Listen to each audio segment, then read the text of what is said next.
আসসালামু আলাইকুম। আজকে আমি ডিএসসিপি সম্পর্কে আলোচনা করব।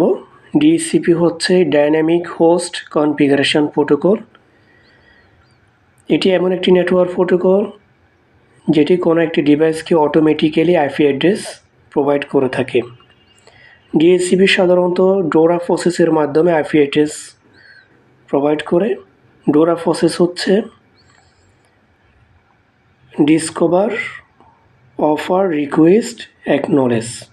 ডিসকভার হচ্ছে ক্লায়েন্ট পিসি একটি ব্রডকাস্ট মেসেজ পাঠায় ডিসিপি সার্ভারকে অনুসন্ধানের জন্য, এবং ডিসিপি সার্ভার সেই মেসেজকে অফার দ্বারা বোঝাচ্ছে এবং সেই মেসেজকে গ্রহণ করে থাকে এবং সাথে সাথে একটি অফার মেসেজ পাঠায় যে তার আইপি অ্যাড্রেস গ্রহণ করবে কিনা।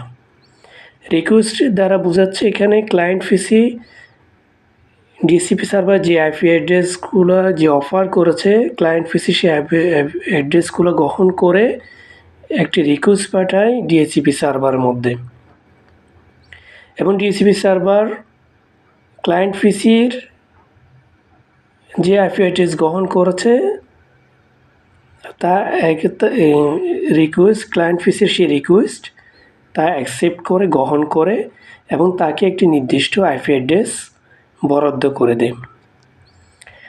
ডিসিপি সার্ভার কিছু কাজের ধরন, কিছু কাজের সুযোগ সুবিধা, যেমন DCP list time. List time দেওয়া যায় একটি নির্দিষ্ট সময়কালের জন্য আইপি অ্যাড্রেস বরাদ্দ করে দেওয়া, অর্থাৎ কোনো একটি ডিভাইসকে একটি নির্দিষ্ট আইপি অ্যাড্রেস বরাদ্দ করে দেওয়া, এটি একটি নির্দিষ্ট সময়কালের জন্য। এটি কয়দিন কতক্ষণ আইপি অ্যাড্রেসটা কার্যকর থাকবে তা নির্ধারণ করে দেওয়া। ডিসিপি সার্ভারের আরেকটি কাজের ধরন হচ্ছে ডিএসসিপি এসকুলেশন।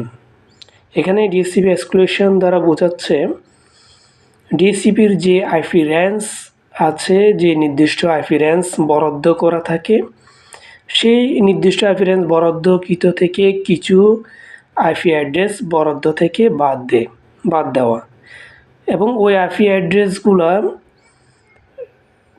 অন্য কোনো পারপাসে অন্য কোনো ডিভাইসের মধ্যে যাতে ম্যানুয়ালিভাবে ব্যবহার করা যায়, এবং সেই জন্য ডিএসসিপি এসকুলেশন করে থাকে। DSCP reservation. ডিএসসিপি রিজার্ভেশন হচ্ছে কোনো একটি নির্দিষ্ট ডিভাইসে কোনো একটি নির্দিষ্ট আইপি অ্যাড্রেস প্রোভাইড করা, এবং ওই ডিভাইসটি যতবারই নেটওয়ার্কের মধ্যে কানেক্ট হবে এবং সেই নেটওয়ার্কে একই আইপি অ্যাড্রেস পেয়ে থাকে, এটি ম্যাক অ্যাড্রেসের মাধ্যমে ও ডিভাইসকে শনাক্ত করে থাকে।